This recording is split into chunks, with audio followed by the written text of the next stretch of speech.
Chapter 8 Sleeping Potion. Julie POV. Beta Terry arrived with a food tray that smelled divine. Hello, Julie. I can see you are finally awake. I felt frightened when I came to bring you dinner upon your arrival. You were irresponsive. I felt embarrassed for creating all this disturbance. What was my mate thinking of me? I am sorry, Beta Terry. I did not mean to. He smiled and waved his hand. Don't worry about it. The trip was long, I understand. He left the food tray on the small table and disappeared to another door. I could hear the running water, and it must be the bathroom. On Beta Terry's return, he said, "Now, I ran you a bath. It would be best if you relaxed a little after everything. I put your things inside the dressing room." Beta Terry moved his head to another door indicating the place. "I will be back to bring your dinner. Just relax for now. By the way, the steak was provided by Ares." I blushed. And Aphrodite was waggling her tail. "See, I told you our mate must be in love. He is bearing gifts already." "Thank you very much, Beta Terry. You are very kind." I was confused. Terry was a beta. Betas have too many serious responsibilities, and I can only imagine the amount of work in a pack that size. Why was he nicely playing Omega? A female Omega should be looking after me now that I was to become their Luna and doing those non-essential things. He left the room, and I heard the lock clicking. Jules, did he just lock us in the room? I think he did lock it. Are we in any danger, Aphrodite? I know this is a strong pack of warriors. But do you think they can get here and hurt us? Aphrodite moved around, thinking. Even if we are in danger, Jules. I am unable to sense it. But it doesn't matter.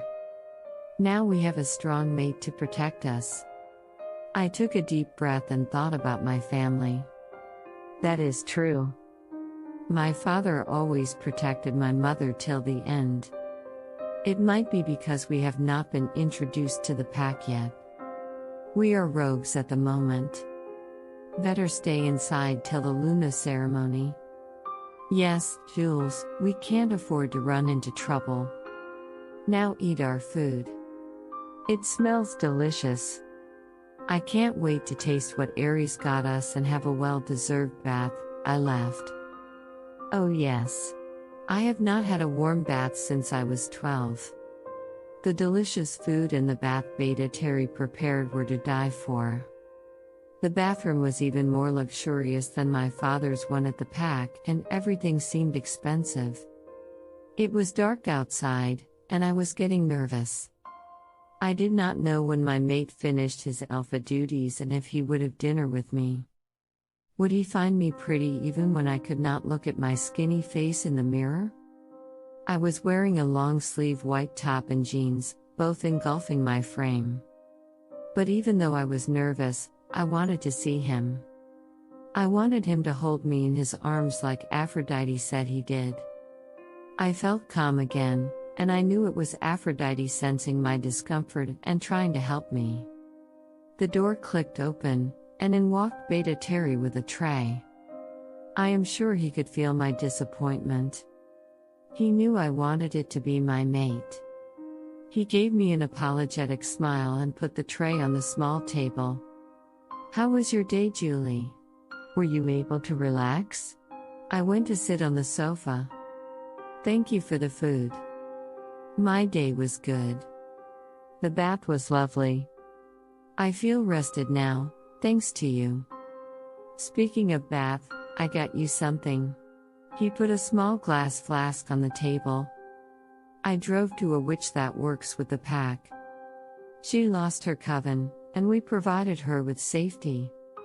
In exchange, she helps the pack when needed. She made the potion especially for you. It will help you heal and sleep. I was looking at him. I did not know what to say. Could it be an evil potion to take away my mate? I had heard stories when I was a kid. But Beta Terry looks sincere and has been kind to me so far. I could not tell if he was tricking me. He gave a reassuring smile. I will prepare another bath for you while you eat. We should put the potion into the bath. You can soak in before bed. I nodded and sat to eat. Again, the food was delicious, and Beta Terry was right. The pack has much better food than the one from the diner. Beta Terry sat and talked about his duties while I finished dinner. He had mentioned that the Alpha was very busy and trying to catch up on the things he missed while visiting my former pack. When he said good night, I did not dare to ask if my mate was coming to see me later. When it was time for the bath, Aphrodite had nothing to say about it. She could not sense anything even if she wanted to. I said a prayer to the moon goddess and got inside it. The minute I soaked in, I felt relaxed and sleepy. After a while, I got into my long brown shirt and fell asleep in less than 5 minutes. Max POV. I was having dinner with my pack and my day was a disaster. I could not get anything done. Aries was whining every 5 minutes, wanting his bloody mate. The only thing I could do without him blabbing was training. And oh boy, at least on it, I kicked some ass. Terry took a sit on my left, and I knew he was late because of the little wolf. And like I did not already have Aries in my head complaining, he came to the mind link with his complaints. Everything is as your request. She is fed. However, I should not be the one providing for her. It is a mate's job. I snarled on the mind link. But it did not affect Terry, and he kept going. He put a key on the table. I got you a copy in case you wanted to see her. She is locked there like a prisoner. I also visited Sarah the witch today, and she made her a healing potion. I asked Sarah to add a sleep potion to it. She will be in a deep sleep. You can see her if Aries gives you a hard time before bed. She won't wake up. You are welcome. With that, he got up and did not have dinner with me. I knew it was just the beginning, and I was curious about which would be more challenging to handle, Terry or Aries. It was after dinner when my phone rang, and I quickly blocked Aries. Alpha John from the Shadows Pack was on the phone. He wanted to discuss the logistics of the visit.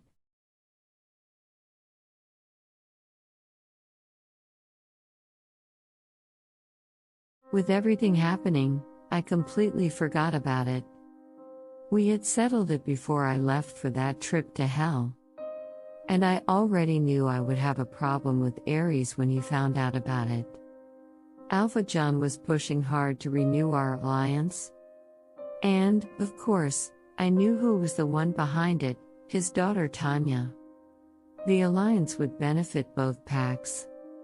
They were at our borders a good sizable pack of skilled men. Every year John organizes an extravagant mating ball for my men to look for their mates.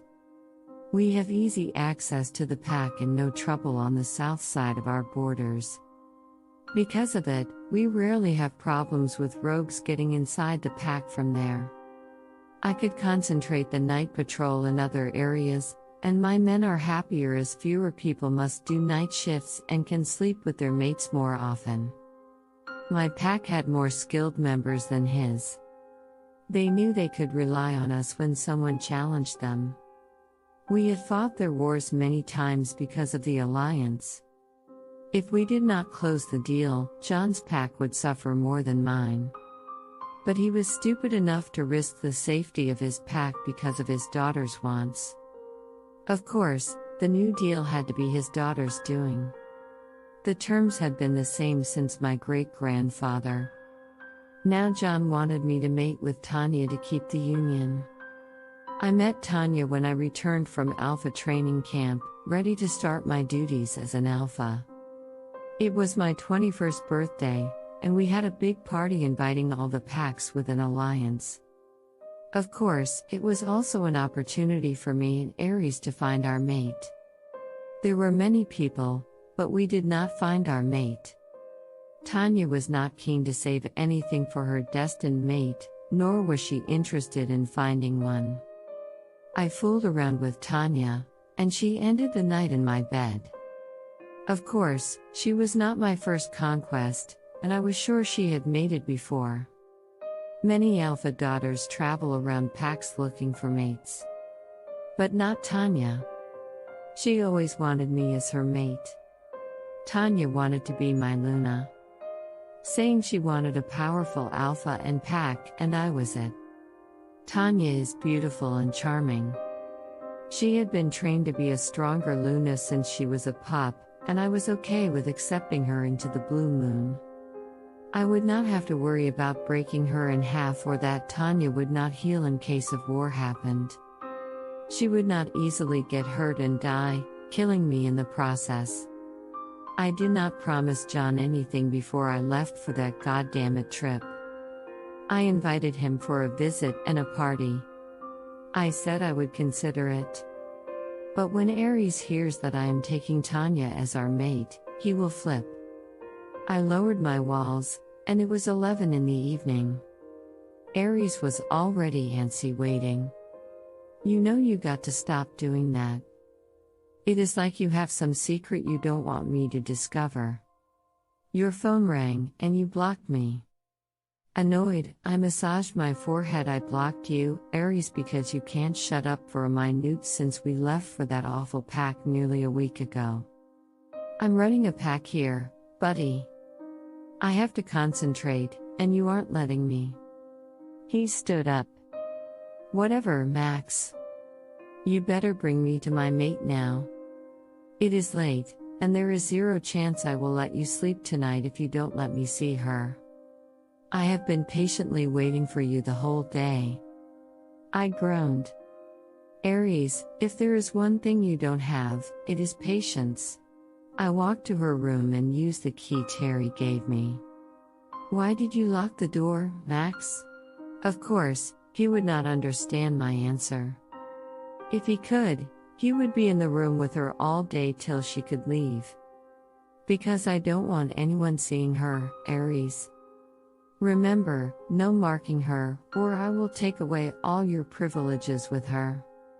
He whined. I hate you sometimes? Do you know that? When I opened the door, he breathed into her scent. And odd enough, all my worries were gone. Look, she is already sleeping. I told you we should have stopped working and gone to her earlier. I was annoyed with all this talking about the girl. Stop, Aries. You wanted to see her. We are here. She needs healing. Now enjoy your time with her while you can. He perked his ears up. What is that supposed to mean, Max? I sighed. There was a better time to tell him the truth. Nothing, Aries. He walked to the bed and said in a harsh tone. Fine.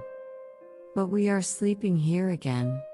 He took my clothes off, leaving us only in the boxers. I knew it would be harder to handle. With more exposed skin, I would feel more of the sparks. Aries lay beside her and took her to his chest. She was wearing a long-sleeve shirt to her knees, and I could feel the sparks on my legs. Aries happily said in a very soothing voice, like he was not the most feral monster on earth. Isn't her scent calming, Max? Moon Goddess did a great job giving this sweet little one to us. She is perfect. Aries embraced her further, burying his nose in her hair, and I was afraid she would wake, but just as Terry said, she was in a deep sleep. I did not want to feel her. I took a deep breath and blocked my senses, and went numb. Max is hiding everything from Aries and is ready to welcome Tanya of the Shadows pack into his life. Will Aries find out and put a stop to it? Leave your comments below.